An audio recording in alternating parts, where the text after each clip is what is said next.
My next patron question is from Scoundrel, who wants to know about the state of a popular opinion. I've been thinking about a theory, and I'd love your take. Are popular opinions actually popular, or do they sometimes just feel popular because the loudest voices dominate the conversation?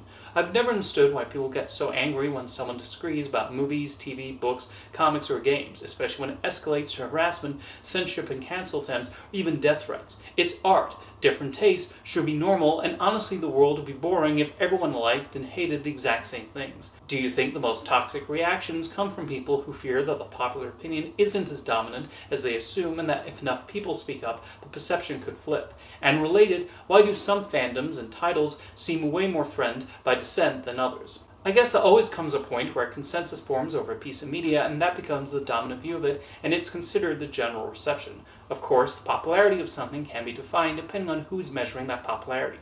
A good example is with James Cameron's Avatar franchise. In the years leading up to the release of Avatar: The Way of Water, it was a common refrain online to say that the first film had no cultural impact, the audience does not actually care about them, and the second film would underperform as a result. This was despite the first Avatar being monumentally successful and a crowd pleaser, and there existing a highly attended attraction at Disney's Animal Kingdom theme park. And then Avatar 2 opened and pulled in fantastic numbers, showing that first movie was no fluke, and people really are enchanted by this world, and are interested in what Pandora has to offer. It's an example of how people can sometimes exist in an echo chamber, and might assume their views form the popular opinion. A movie that recently crossed over with geopolitical debates was Scream 7. Leading up to the release of this film and behind-the-scenes situations surrounding its making, the consensus online was that this would surely flop. The feeling was that a lot of people would boycott the film due to said drama, which was related to differing views and stances on the Israel-Palestine conflict. Of course, people are free to boycott any film for whatever reason they wish, with even Scream 7's director, Kevin Williamson, saying he supported anyone's choice to see or not see his film. If you just looked at social media, you would think it would become easily the lowest grossing film of the franchise. Instead, the exact opposite happened, and it became the highest grossing film in the series. The average person sees a film because the marketing captures their interests, or they like the previous films in the series, or they like a particular genre, not because of some article they read in Variety or what a Twitter account with several followers posted. Many of the people who went to see Scream 7 may not even have been aware there was an online boycott, even though that seemed to dominate social media threads and TikTok videos about the movie. The boycotters were the loudest there, but people also generally don't like being yelled at not to do something.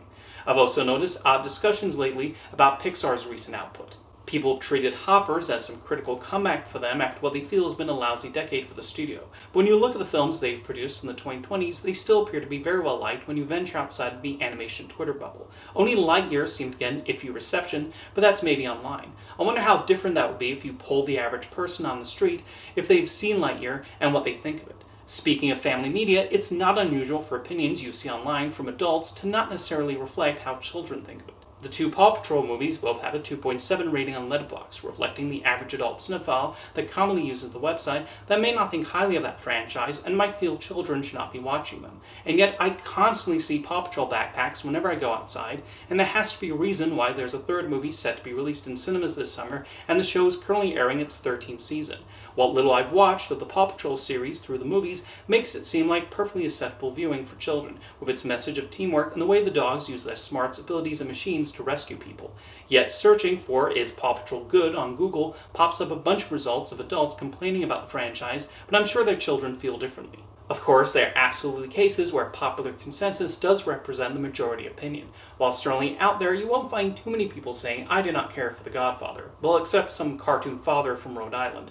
Though I think in that famous Family Guy scene, Stewie makes the strongest argument for disagreeing with Peter's assessment on The Godfather, as opposed to Chris, who mostly just shouts angrily at him. Overall, unless someone is saying some obviously incorrect statement, like nobody asked for a sequel to Zootopia, for example, don't get too hot and bothered when opinion breaks from the general consensus, as there are billions of people on this planet, and they might not be alone in those views. Thank you for your question, Scoundrel.